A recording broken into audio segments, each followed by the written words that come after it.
I spent way too many hours playing Palworld with the most ridiculous difficulty settings to see if it is even possible to beat the game like this. In the game there are 3 base difficulty options, easy, normal and hard, but there is also a forbidden tab called custom. We're going to take every slider in this tab and turning it to its most ridiculous setting. Experience rate is set at 10%, the default on the hard difficulty is 80%.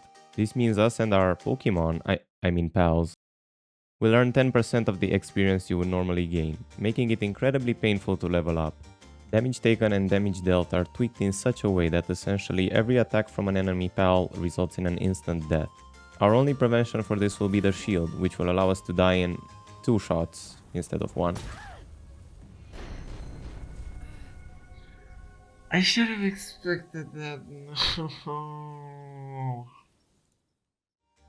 Hunger and stamina consumption are 5 times the normal amount. For any action, sprinting, climbing, attacking, swimming, riding or flying, traversing the map becomes an insane challenge and we'll have to come up with some creative ideas.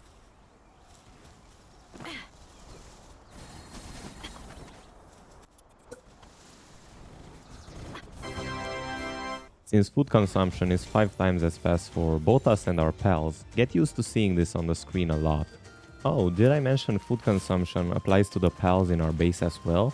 This essentially means we will not be able to use any pal that has more than 3 food consumption. This is because their hunger depletes faster than they can actually eat.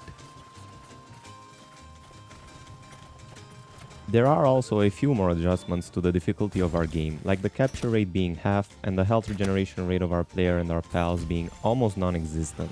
But with those being said, let's see if it is possible to beat Palworld with the toughest difficulty settings.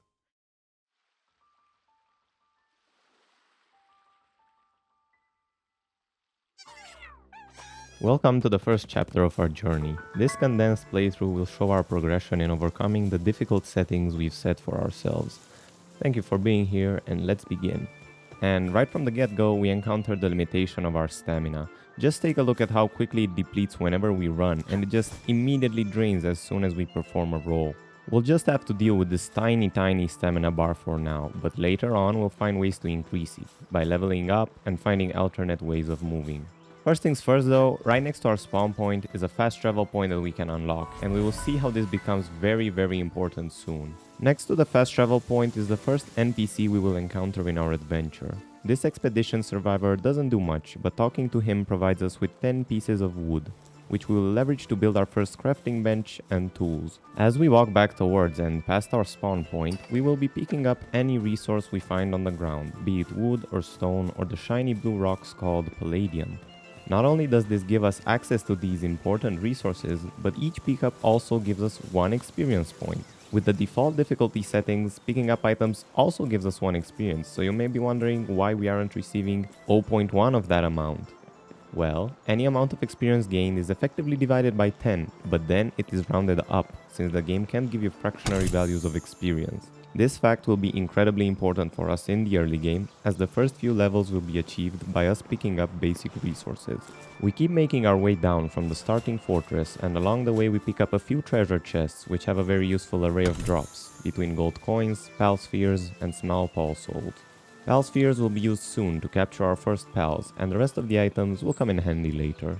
This is a good point to establish the first set of goals we have for this early in the game. First off, we must craft our set of stone tools, so that we can harvest basic resources and not have to rely only on ground spawns. Then we have to place our first pal box and start creating our base. Then we have to catch our first pal, craft protection against the cold of night, otherwise we will starve and freeze to death, and craft our first shield, which will allow us to take 2 hits instead of going down in just 1.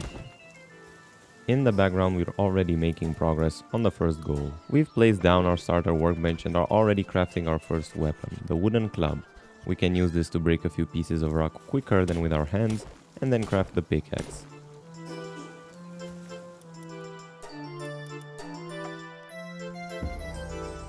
The craft gave us just enough experience to get us our first level up. We unlock our first mandatory technology to progress, which is the Pal Sphere. We'll also unlock the rest of the technologies in this row before we build our base, since they're all needed. We also use our first stat increase and we put it into stamina, bringing it to 110. A goal will be to get this stat to 160 as fast as possible. Since a roll uses 150 stamina to execute, having 160 stamina in the pool will allow us to do 2 rolls in quick succession before needing to wait for the stamina to restore. Since rolls give us invincibility frames, we'll rely on them a lot to keep ourselves alive by dodging in tough fights. After a bit more resource collection, we are able to craft our stone axe as well, which means we have successfully completed our first goal. We use our tools to gather some resources to be able to craft a Pal sphere, checking off one of the tutorial goals and giving us a better chance to capture our first Pal, since we now have 2 spheres instead of just 1. We now certainly are prepared to take on our first Pal, so let's do it!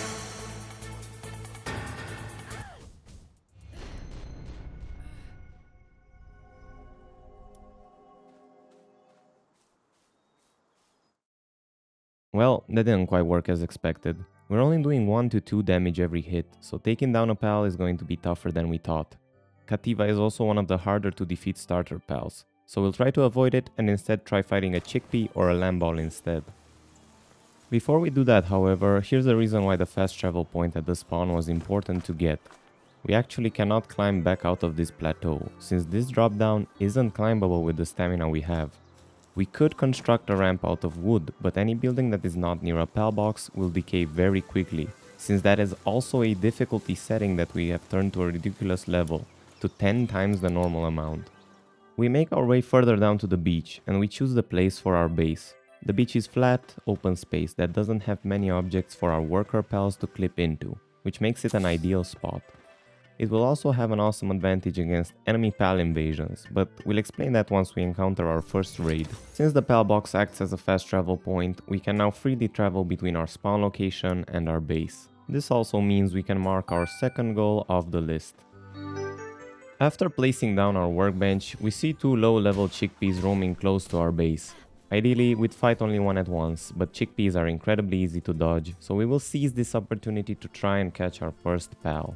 The strategy to fight them is simple. Throw in 2 to 3 attacks, then dodge their dash while waiting for stamina to recharge.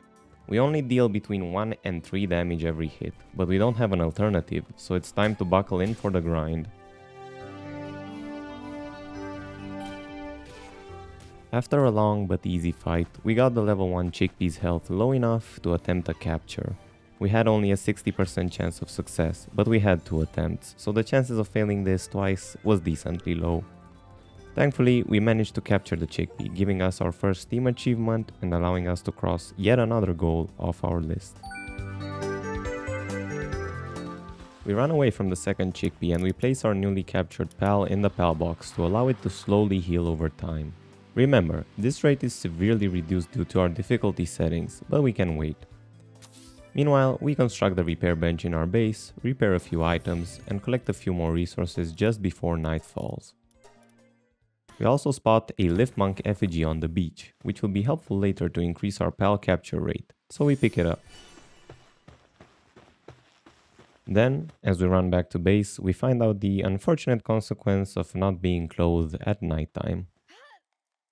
Respawning, we can warp back to our base and craft a torch to stave off the cold for now. This isn't a great solution, as it requires us to hold the torch, or we will succumb again to the cold. We reach level 3 during the night, and we unlock almost all the technologies at this level, as we will need to construct most of these in our base soon. However, right now we don't have quite enough resources, so we spend the rest of the night searching around for some laying on the ground. If at any point we stop holding our torch, we will freeze to death. We find a berry field and pick up our first pieces of food. More important than them being a food source, however, is the fact that each pickup gives us 1 experience point. As we saw before, this experience gain is not reduced by our difficulty settings. So for these first few levels, we'll do our best to pick up all the berries we come across to level up. As dawn breaks and our carry capacity is full, we make our way to the next fast travel point. During this early stage in the game, we'll redo this route between the 2 unlocked fast travel points to pick up resources laying on the ground at a quicker pace than we would if we gathered them with our own tools. We construct our first storage space, then we upgrade our base for the first time, unlocking level 2 and giving us the ability to deploy 2 pals at the same time. However, the current chickpea we have doesn't do anything useful for us in the base right now, so we take it out for our first pal versus pal encounter. Due to how the damage scaling settings work, we can't actually make it so that our pals take more damage while enemy pals take less damage. So in general, the pals we have and enemy pals will be evenly matched if they're on the same level. We will use this to our advantage and rely on our pals for combat. This doesn't make it easy, however, since pals will decide to target the player even if we don't deal any damage to the enemy pal. So while we rely on our chickpea right now for dealing damage, we still need to stay alive. Let's try that again. The Kativa got the better of us, so we take on another chickpea instead. Since pal health regenerates so slowly, we try to unsummon our pal as soon as it would take damage from an enemy ability. Then, we resummon it right after. We'll be using this tactic all throughout the game, and it becomes especially important in the tougher fights.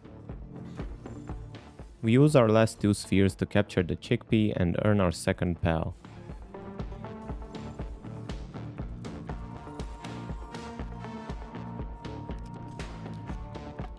We run out of resources and we specifically need a bunch of fiber, which right now we can only get by actually chopping down trees. So we spend a bit of time contributing to global warming.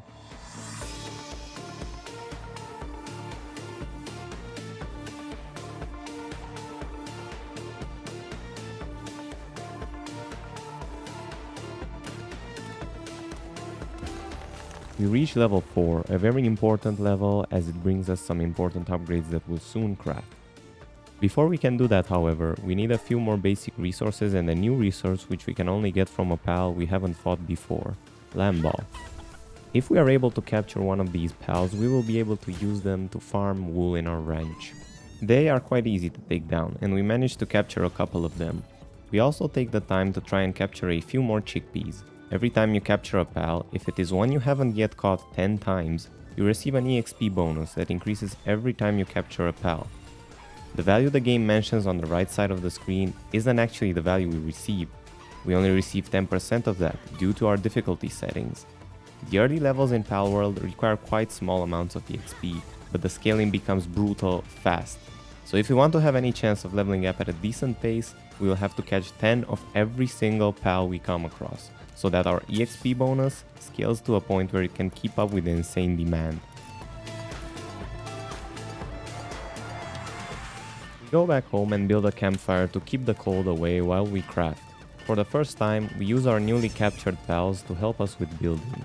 Although they are a bit clumsy, they roam around our base and collect stray resources, while also helping us with crafting. We craft 2 pieces of cloth with the wool we have collected, and then we create our first piece of armor, the cloth tunic. Finally dressed, we are now protected against the cold of night, without having to keep our torch out at all times. And so, we can cross off our 4th goal off the list, leaving us with just the crafting of the shield, for which we need a few more resources. Before night is over, we construct a small shack for us to eventually place our bed in, while also taking care of our pals by placing a pile from which they can eat, alongside 2 tiny beds for them to not have to sleep on the floor anymore. We craft ourselves a bow, then we go outside to gather a few more resources before coming back to base as day breaks. Our little friends have woken by now, so we can put them to work, and they construct their own food and their own bed. We craft ourselves the very important shield, which will allow us to take a hit before dying. Not only that, it also recharges after a few seconds without taking damage, so this item will be vital for our survival in combat. And so, we have completed our final goal for the early game. We are now properly equipped to go hunting tougher pals alongside the few we have at our side. It is high time we get revenge on Kativa and finally catch one of them.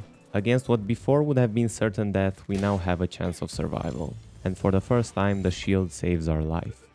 We use our newly acquired strength and equipment to capture more pals, receiving experience and valuable resources in the process. We hit level 5 soon after, which unlocks the required buildings for us to progress our base to level 5 as well. We construct all the necessary amenities, occasionally allowing our pals to help with construction. As all the requirements come together, we perform the necessary upgrades, our base looking better than ever. The plantations are in place, ready to be planted and harvested once we have the necessary pals. And then we sign off, ready to begin again the next day with high hopes and an entire world to discover.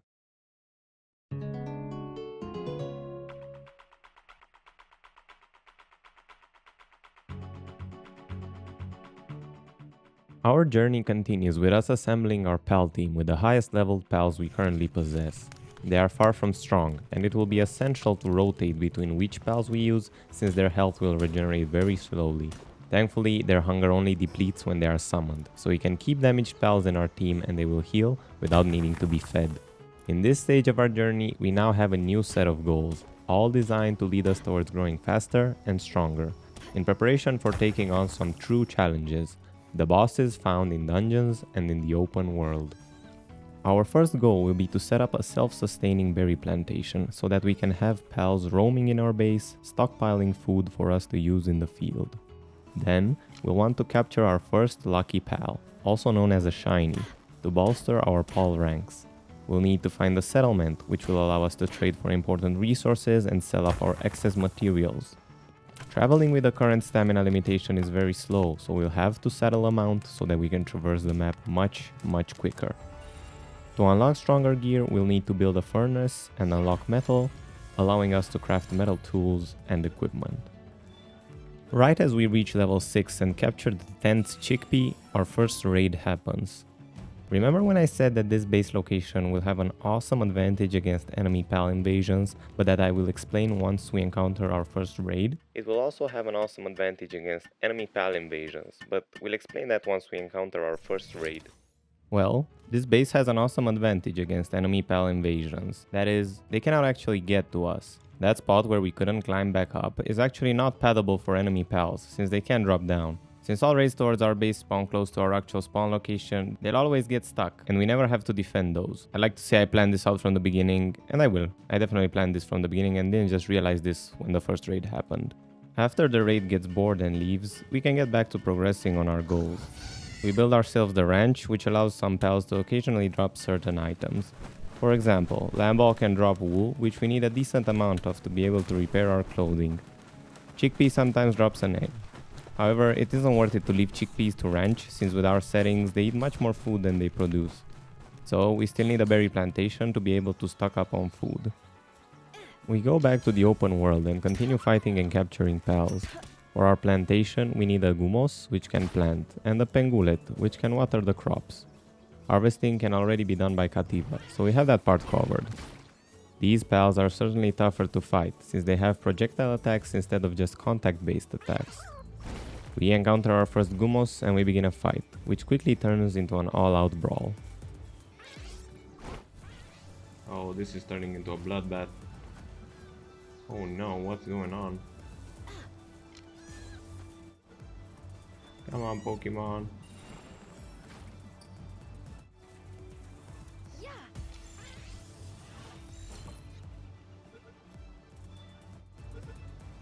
After capturing our first few gumos, we find and capture our first Foxparks, which won't be that useful for us in the early game as a pal, but once we unlock the primitive furnace, this pal will be the one tending the fire, so it is good that we caught it this early. Next, we find ourselves in combat with Cremis, an absolutely not plagiarized at all pal, which, although is incredibly cute, has one of the fastest air projectile attacks in the game, which are almost impossible to dodge, especially when there's more than one. If we do not fight behind cover, we are certainly doomed. Remember, any unique pal we catch, up to 10 of each, increases our global XP bonus, so sooner or later we'll catch 10 of every single type of pal we encounter. Oh, that was close. Let's go. We got 2 of them, let's go. Go, Pokemon.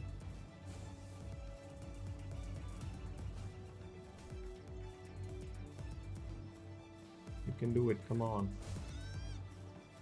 Our Lamball just accidentally tagged the level 11 Aether, a level 11 deer. We obviously do not stand a chance against this pal, so our only option at this point is to run and try to fast travel away. I'm gonna die. No. Oh, that was so close. Come on, I need to get away. Oh, I'm so dead now. Oh, I'm so dead. I need to dodge this. Go. Go, go, go, go. Oh, I'm dead, I'm dead, I'm dead. I need to dodge another one. No, I fell in the water. No. Oh no. I need to get to the beach. Wow. I can't jump. I'm dead. Oh, I have the shield. Get up.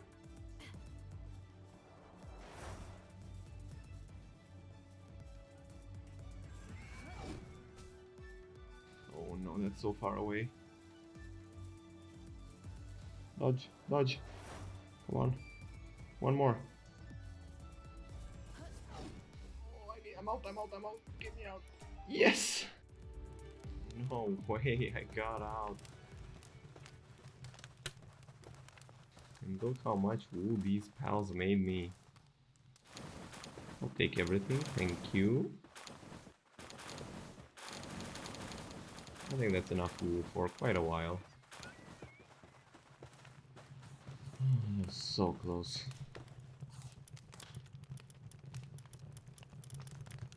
After that close call, it's back out into the wilds for more experience gain and finally finding the Pengullet. We reach level 7, unlocking some new buildings for our base, and then we end up in a fight with 3 Pengullets at once. Pengullets have a slow attack, but that launches 3 projectiles one after the other. They are really hard to dodge if you do not have cover, so I am using any terrain to my advantage. If I get caught in the open by them, I stand no chance. Come on, Lamball, I know you can do it.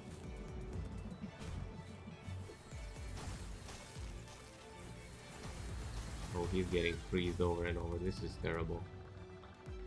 Come on, Lamball. There you go. Got a good hit in. We need more of these. Now let's see, can I hit him? Yes, that's exactly what we needed. Come on. Come on. No, come on. There we go, there we go, there we go. We got another one in. Yes, we got our first Pengullet.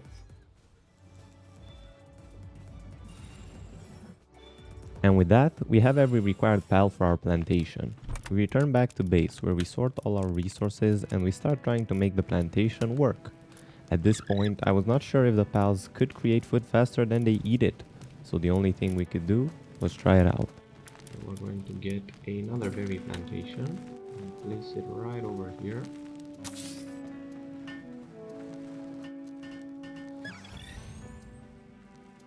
Because the Gumos can plant one, and while the penguin is watering one, the Gumos can plant the other one. It might be worth it to have 3 plantations, because there's also the gathering step.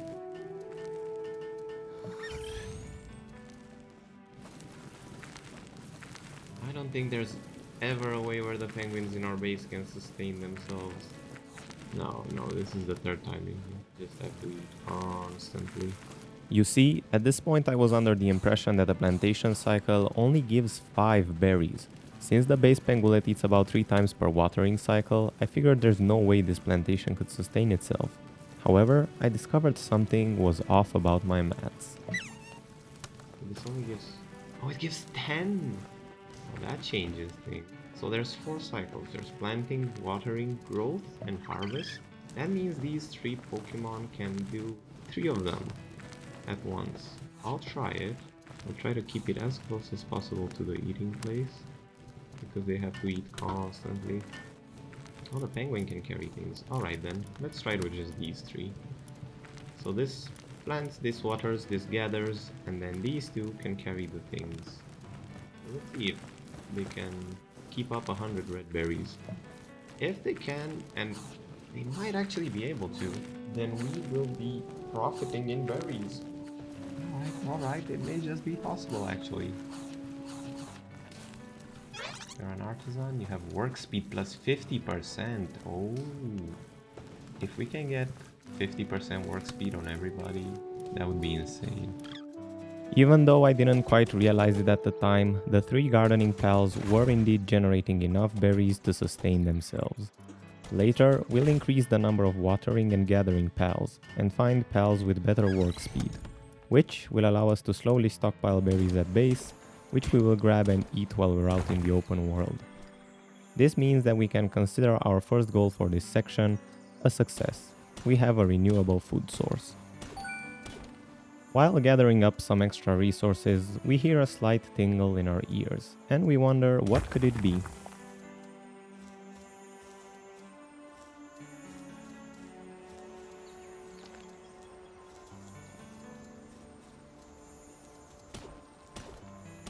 Oh wow, that's a shiny. Okay, we have to get that. As luck would have it, right next to us roams a Lucky Lamb Ball. Lucky Balls have an extra 15% damage and 15% work speed, alongside some extra abilities, so it would be awesome to capture it. During combat, we see the pal has the ability to call down lightning from the skies, an ability that could certainly come in handy against tougher pals. The fight isn't that hard, since the Lucky Pal is quite low level, but it is a nice find nonetheless. And with the capture comes the completion of another one of our goals. A Lucky Pal is ours. The Pal dropped a few high value components and a resistance ring that slightly increases our damage reduction against nature damage. That means instead of dying in one hit, we still die in one hit. Wait, that isn't quite that useful. Oh well. As night falls, we make our way to the fast travel point to go back to base and get some rest.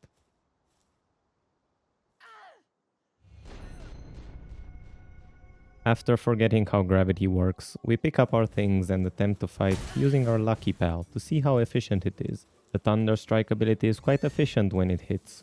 In this fight, however, it seems like the game is tired of us just hiding behind cover while our pals do the dirty work, and it punishes us in the only way it knows how.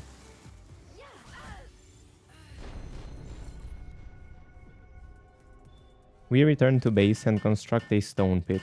Kativa will spend time mining here whenever there are no plantations to be gathered, earning us stone passively and saving us on time spent collecting resources. We do the same for the logging site, although we do not currently have any pals that are able to collect wood from here. For that, we will have to venture further into the open world. And there we go, level 9. We are almost at the furnace. We just need one more level, and we're gonna farm a few more Pokemon for that. Let's get the hot spring since we need it to advance our base level. We go on to the narrow passageway through the mountains, where we get a glimpse of the major challenge that lays ahead of us, the tower. In this tower, we will fight Zoe and Grisbolt, a fierce duo with an arsenal of lightning attacks that will vaporize us if anything connects with us. For now though, we are too weak to take on such a challenge, so we will spend our time growing stronger and acquiring better equipment. And we see a new Pokemon. We have Hookrates here, there's 2 of them, which we might actually want to take on right now, because they're low level. And it's gonna give us a good boost of XP, but first I'll have to build a defense. Constructing this sort of platform will be a recurring strategy. In wide open fields with little cover, we need a way of staying alive, and this man-made barrier acts as the perfect cover, allowing us to climb the stairs to peek at our enemy and throw a sphere, and then safely climb back down into cover. Well, I mean that's at least what it should do when it works. Oh no, this is gonna be bad. You have to pull aggro premise, come on. I'm gonna have to stun lock him, or he might one-shot us.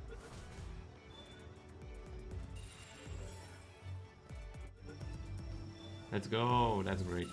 When I mention stun locking, I mean trying to throw a sphere again as soon as the targeted pal breaks free from the previous one. You could see me using it on that previous Hookrates. If you do it quick enough, the pal doesn't get a chance to use an ability to attack you. However, if you are too slow, this can happen.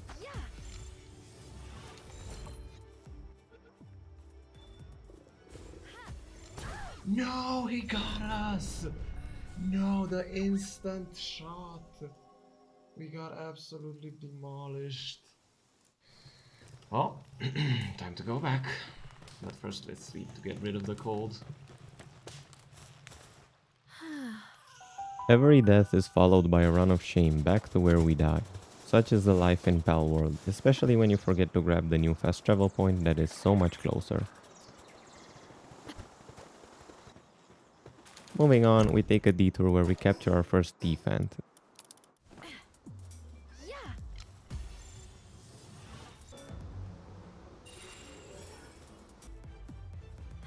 Later on, we finally reach our first PAL concentration camp. Wait, what? Anyway, we sneak into the encampment and we free the Spark Kit. Whenever you free a PAL from a cage, it is as if you captured it by fighting. So that's our first electric type PAL, which will come in handy much later, whenever we need electricity generated in our base.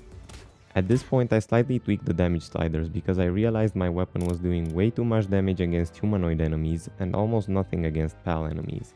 To balance it out a bit, we tweaked the sliders in such a way so that our weapons actually do something against PALs, so that they are a bit more interesting than just using them to tag the PAL while we hide behind a rock without ever using our weapon. We still die in one hit from attacks from enemy PALs. Continuing exploration, we capture our first flying PAL, the Nightwing. Soon enough, we just might be able to ride this PAL to help us traverse the map. Our exploration takes us further, and close by we can see the settlement coming into view. This unlocks easier access to important resources like leather and PAL spheres. And that marks the completion of our third goal, finding the settlement. In the meantime, we have also reached level 10, which unlocks the level for us to build the furnace. In the settlement there also exists a shop that buys PALs, so we sell our excess PALs in exchange for a good amount of coins. In preparation for the furnace we are soon going to build, we mine our first pieces of ore. We need a few pieces of metal to get started, but soon enough we won't be harvesting this by hand, but instead using a much more efficient method. Back at base and with the furnace constructed, we see the fox sparks already hard at work. The first few pieces of metal are flowing in, and soon enough we will leave the Stone Age, ready to upgrade our equipment. But before that, a long overdue goal of acquiring a mount is waiting, so that is our next top priority. There is a certain PAL we need to capture first, before we are able to craft a saddle for it, and in our search for it we venture forth, deeper into the woods and across the bridge from the settlement. As we reach the encampment guarding one end of the bridge, an all-out fight erupts, and we are caught right in the middle of it all.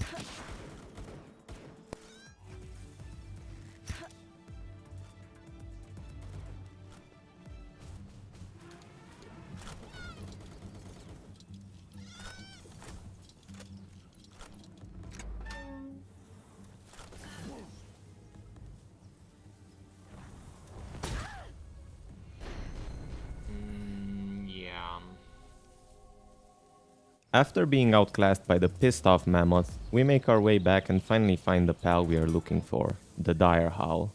This is one of the first aggressive PALs we encounter in the world, and as soon as we go near them, a pack of them begins the hunt. They are not an easy enemy to fight, but eventually we do succeed in capturing one of them, by hiding in a tree while our pals do all the hard work. Soon after, night falls, and we make our way high up to a vantage point. From here, we will jump off and use a glider we have crafted a while ago to slow down our fall.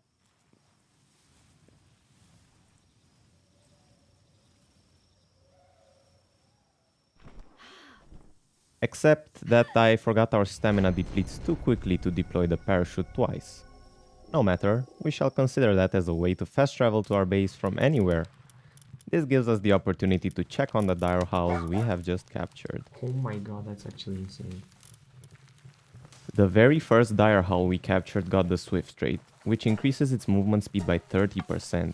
This is the best trait a mount can have, barring stacking multiple speed traits. But for our first capture, this couldn't have gone better, and honestly, this changes everything. Oh my god, this is so much faster.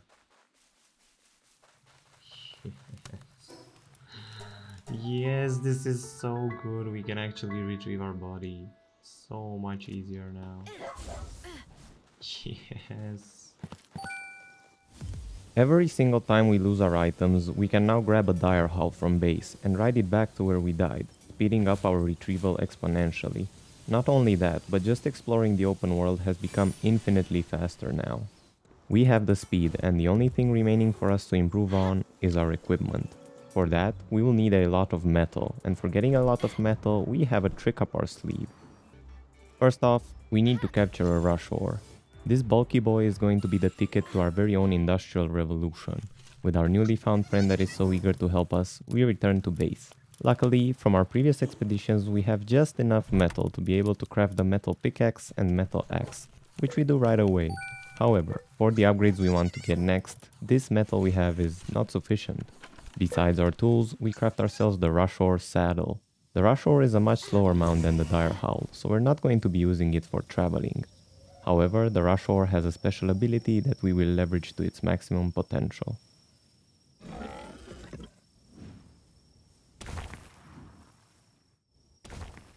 We can grab all the iron nodes behind the church, and in a few minutes we overload ourselves and slowly waddle back to the fast travel point to deposit the ore at base. A run of the nodes gets us 90 bars worth of ore, so we will be doing this harvesting run every now and then whenever we need a new batch of ore for our fox sparks to process. And so our base is thriving and we have grown stronger. Soon enough we will upgrade our arsenal, and it is time we put all this preparation to good use as we make our way towards our biggest challenge yet, taking on Zoe and Grisbolt in Rain's Syndicate Tower.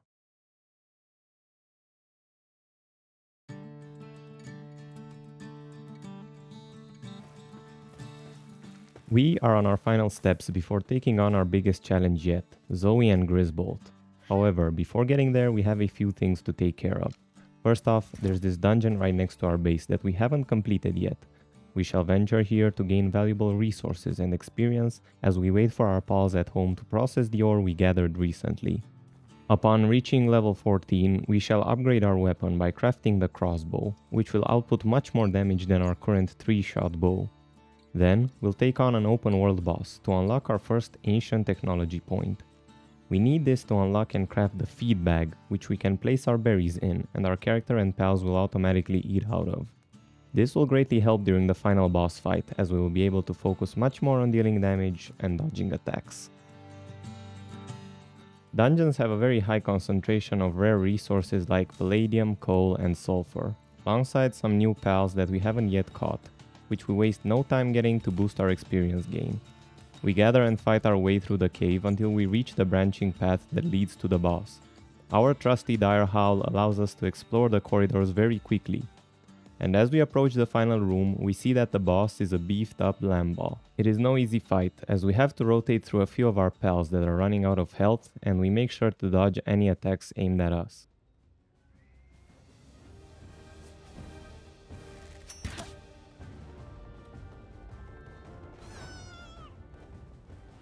As the woolly giant rolls by us, we check the spoils of our fight. The ancient civilization parts will come in handy for crafting advanced pieces of technology. We then check the chest at the end of the dungeon and receive a manual that gives us a technology point, alongside a dark fruit that we can use to teach one of our pals a powerful new ability.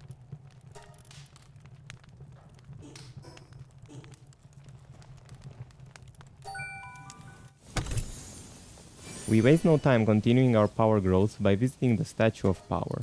We can use some of the Lift Monk effigies we've found to boost our capture rate. Actually, at the time that the footage was recorded, the effigies were bugged and were not actually giving an increase to PAL capture rate, but this was later fixed. Then, using the lesser PAL souls we have collected in our adventure, we can slightly boost the stats of our PALs, making them tougher and able to deal more damage. We soon reach level 12 and continue our hunting session into the night. It is getting harder and harder to find unique pals that are below the 10 capture limit. We've already exhausted most of the basic pals. This forces us to travel farther and scour the land for more and more exotic creatures. Our basic pal spheres are starting to fall behind in capture rate, so whenever we have the resources, we have been using the green pal spheres, which are more appropriate for pals in the 5 to 10 level range.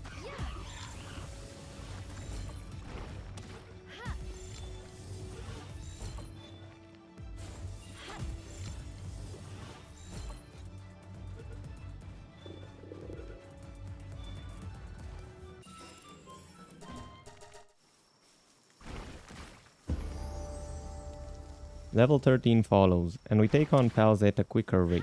From the back of our dire howl, we tag every pal that we haven't yet captured 10 of, and then we dodge their attack and launch a capture as soon as they reach low health. We are getting more efficient at hunting, but soon enough we bite off a bit more than we can chew.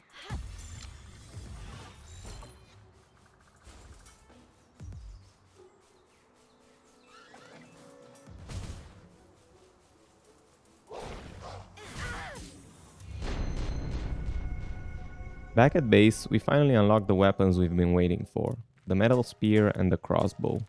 At a much higher damage rate than the bow, we can now be more effective at assisting our pals in combat, instead of waiting behind rocks while they do the hard work. We take it out for a spin, and soon enough we encounter a sweeper with a pack of Sui following, and we take all 7 of them on at once.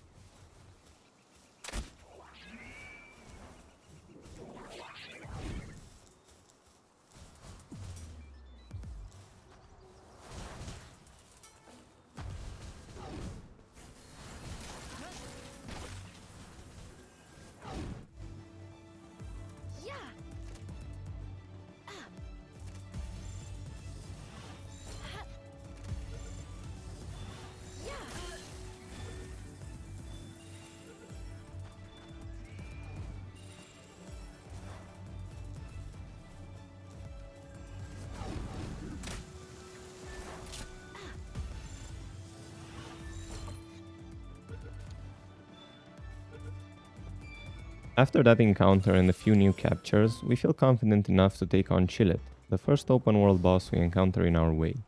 Chillet is quite a fast moving creature that has the triple ice spear attack, which we have to dodge, but also the dragon shot, which is an attack that comes out incredibly quickly and has a large area of effect at the point of impact, so if we aren't on point with our dodges, we will be caught by it.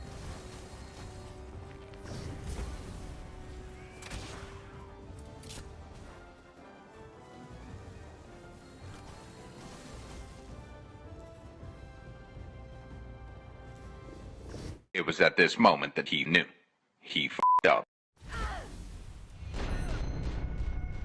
After the first quite unsuccessful attempt, it is quite obvious we have to change up our strategy a bit, and we go back to our old trusty wooden ramp approach. This time we have the high ground. Chillet isn't quite that stupid, however, and it seemingly keeps running away from our battle machine. It takes a bit of convincing, but eventually get it mad enough to chase us and fight us on our own terms.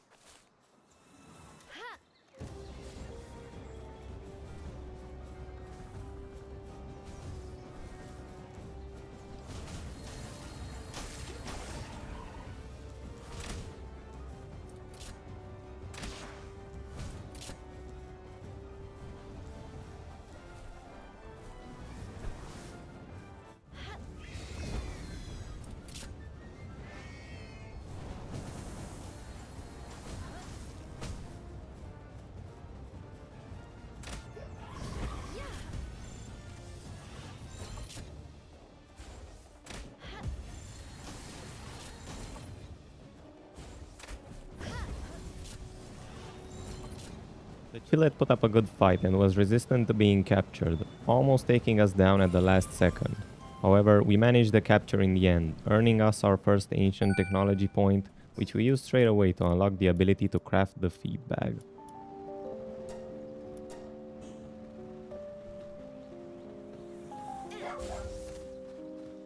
After crafting it, the bag is automatically equipped, and we can now place the berries our pals are always hard at work gathering directly in the food slot. Now, whenever we or any of our currently summoned pals is hungry, food will automatically be consumed from the bag, and we won't have to manually open the inventory to feed our pals. This will allow us to focus on the fight instead of feeding ourselves.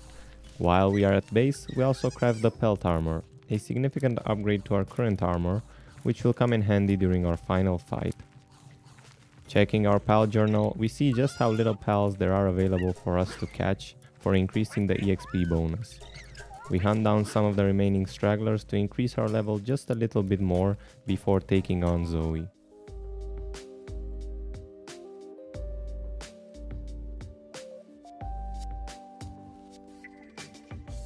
As we reach level 14, we unlock the ability to craft the Pal Sphere workbench, which allows us to craft the upgraded Pal Spheres. We've already been using these as we have found some while adventuring, but now we have a reliable source of renewing them, as long as we have enough metal. Before our final showdown, it is quite nice to take a relaxing moment to see our pals, helping us construct the final pieces of our base needed to advance it to the next level.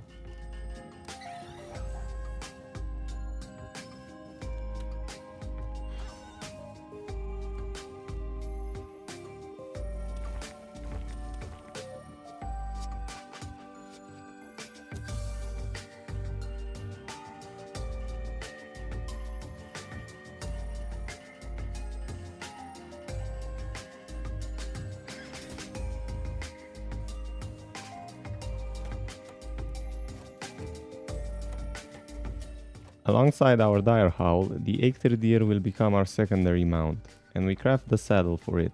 It is crucial we have a method of moving quickly while fighting Zoe, as otherwise we could quickly get overrun by her pal, Grisbolt.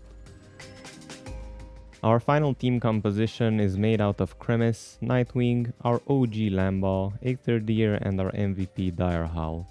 Cremis has strong and quick attacks and also buffs the damage of the rest of our team. And Eikthyr and Dire Howl are our rideable mounts that will provide us the needed mobility for the fight. With this team, it is time to finally take down our rival once and for all.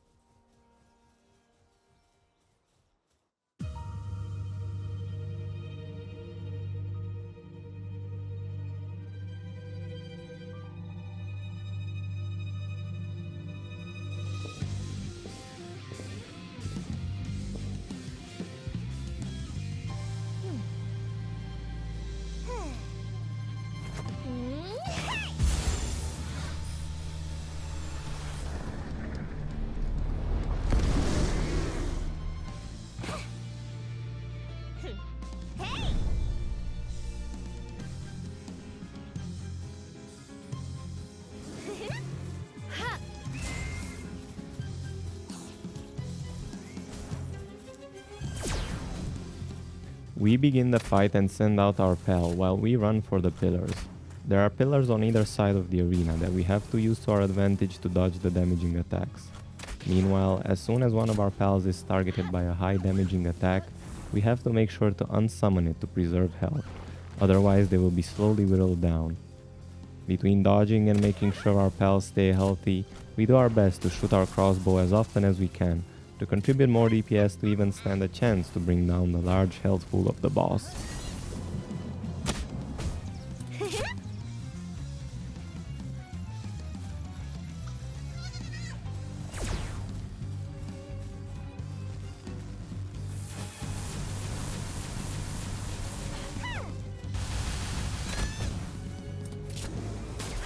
However, a combination between the damage reduction to pals in our game settings, our underleveled pals, and us not having an advanced enough arsenal results in the timer of the boss running out. And frankly, we weren't even close.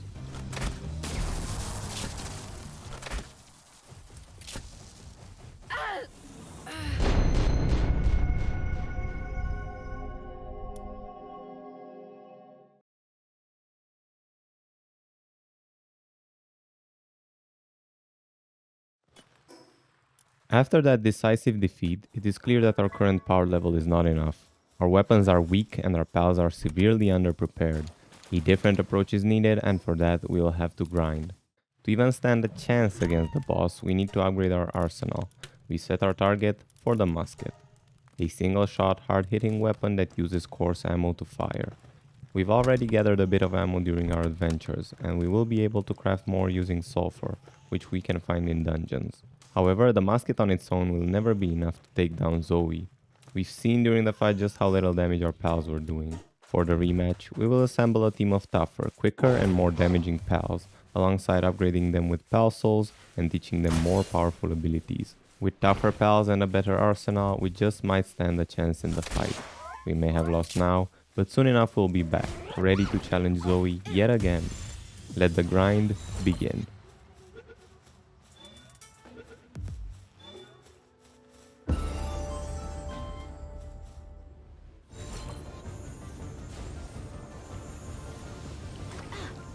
Right after hitting level 15, we encounter a shiny Depresso and take it on. However, it seems to have a special trick up its sleeve. Back at base, we get an important upgrade, a saddle for our Nightwing, finally unlocking the ability to fly. Since our stamina is severely reduced, however, we can only fly for a very short period of time.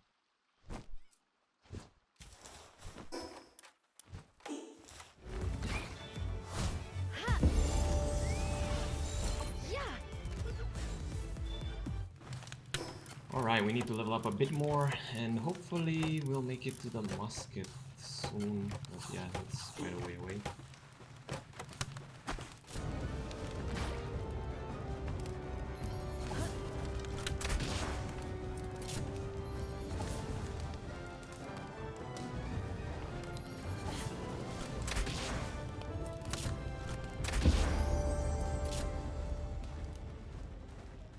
my god, that gives a lot of XP even without capturing. 58 XP without capturing, that's awesome.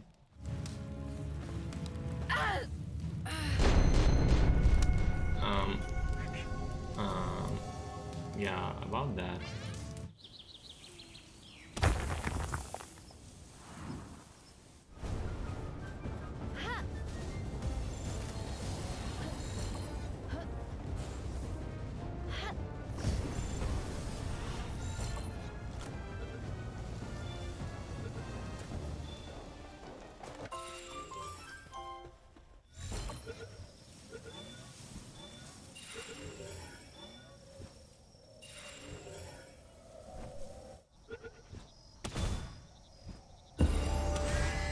Yeah, easy level up, let's go. And at level 18 we can upgrade ourselves and get the new armor, which I think is gonna be worth to make. We can get the glider. Well, might as well, it's pretty cheap to make.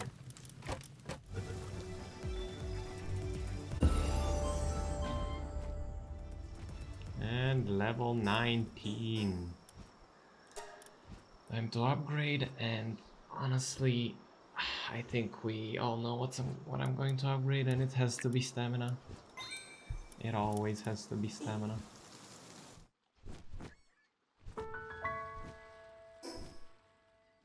We venture outside the areas we've traveled so far, and we reach Mount Obsidian. We find out we are a bit ill-equipped, without any heat resistance, so we leave this area for some other time.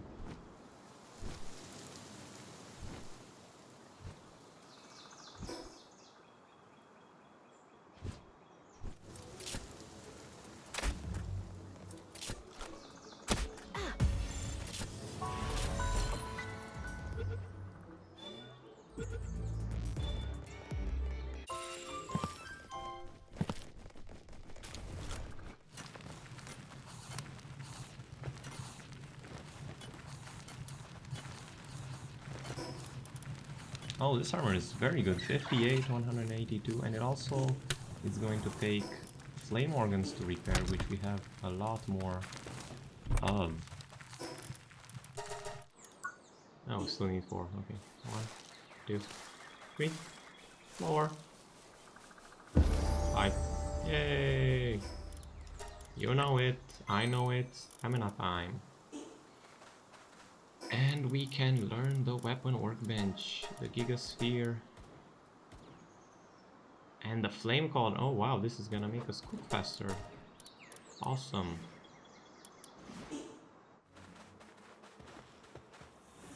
Yeah.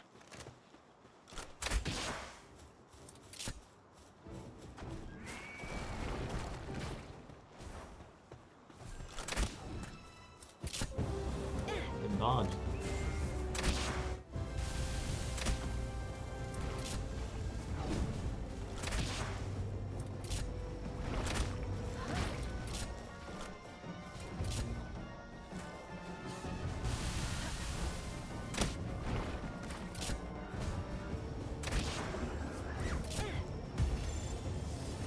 Oh, this is gonna take a while to capture.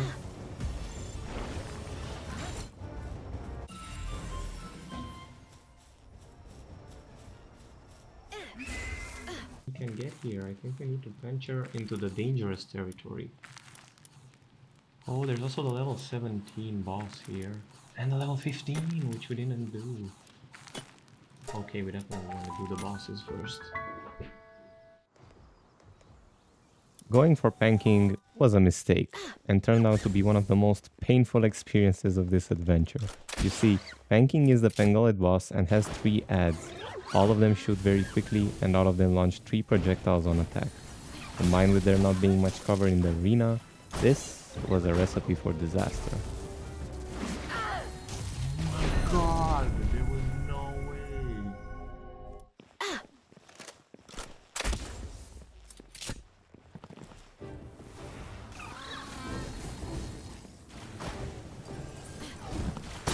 Oh, I'm dead again. I'm dead. Okay, I need I need my Pokemon to aggro the boss. Come on. Come on, that's perfect. Come on.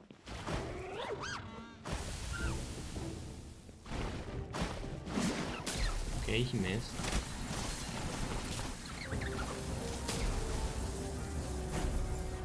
No, I died in one hit. No. Where is my Kremis? Why is it not killing anything? Oh my god.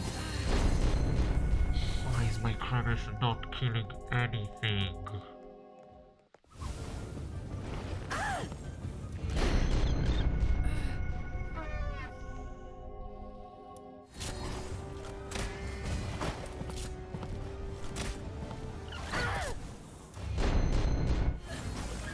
Eventually, after a million tries, we finally figure out that riding on our Nightwing protects us from the enemy attacks, and our Nightwing can basically act as a shield for us, until it dies and we have to dismount. This allows us to almost take down all the initial ping bullets, which greatly simplifies the fight.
Did it! Oh my god, that strategy actually worked so well.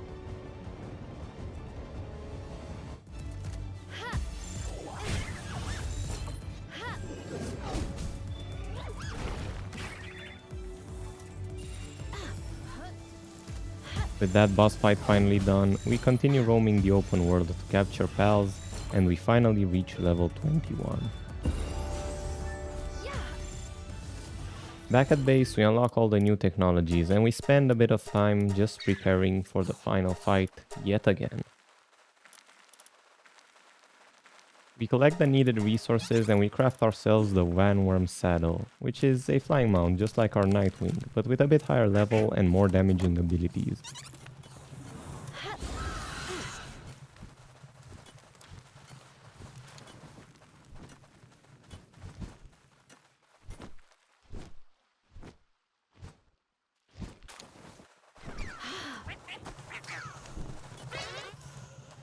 And finally, after hours and hours of capturing pals, where we've reached the point of exhausting almost all bonus pal captures in the starting area, and with level 21 achieved, we finally craft what we've been waiting for, the musket, our first firearm in Palworld.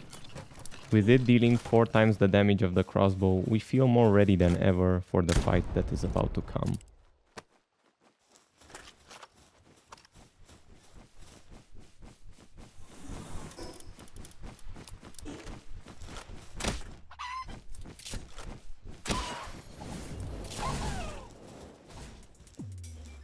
Our team is in mostly the same formation as it was in the previous fight, Dire Howl, Aether Deer and Kremis, but with Vanworm and Incineram as the newcomers. All the pals have learned new and powerful skills, and are ready to take on Zoe and Griswold down, once and for all. This incredible journey has taken many hours to play through, and a massive amount of hours to edit. Thank you so much for making it this far. Our team is ready, but Zoe and Griswold are formidable foes, as we've seen previously. And for this final fight, I need your energy. The harder you smash the like button and the sooner you subscribe to the channel, the more scared will Zoe feel in the final fight, knowing all the support we have behind us. Enjoy the final showdown. The fight begins, and we send out Kremis, which deals a good bit of initial damage. Grisbolt immediately greets us with a triple smash attack, the most dangerous attack by far. It is very telegraphed, but any of the 3 hits is enough to take us or our shield down. We narrowly dodge the final smash with a well-timed roll, and we create some distance. Vanworm makes its debut with its powerful flame attack that sets the boss on fire and deals significant damage over time. A few seconds later, we see the importance of Dire Howl as we quickly use it to get away from the dangerous attacks of the boss. The last one barely grazes us, but is still enough to completely remove our shield. Had we not had it charged, we would have lost the fight.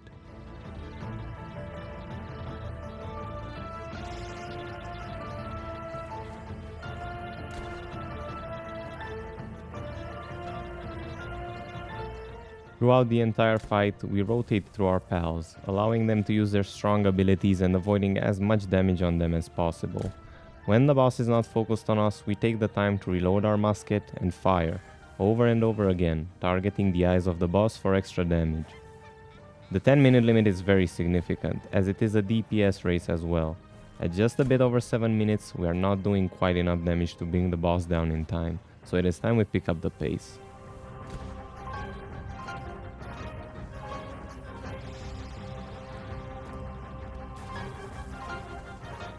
Incineram is one of our highest damage pals. With his Dark Sphere charge attack, he deals around 500 damage to the boss, which is an incredible boost to our overall DPS. He rotates through his abilities going toe to toe with Grisbolt, dealing significant damage while staying quite healthy.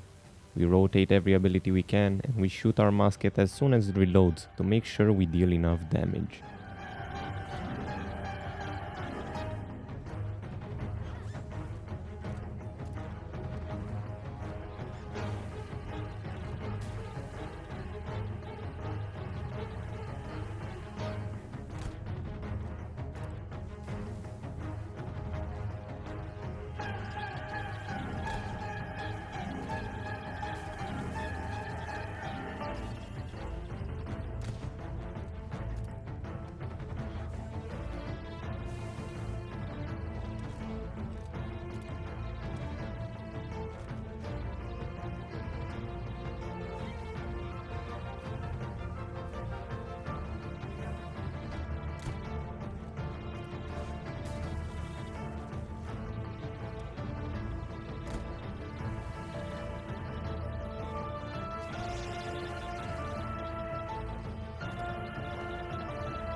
As the timer ticks down, we are on the final stretch to take down the boss.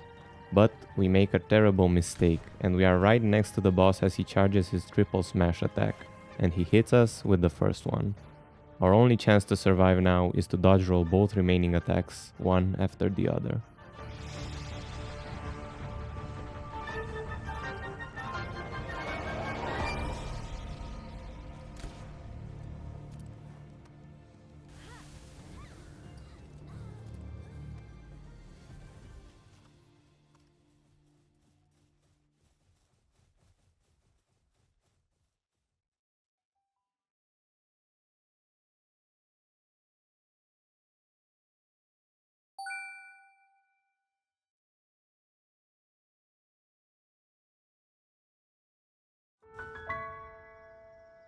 And so, it is done.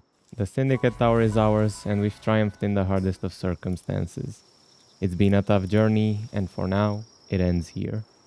We can rest well for now, knowing the plains are safe, but looming in the distance is the World 3. Who knows what adventure awaits there, just over the horizon. But that is a story for another time. Thank you for watching.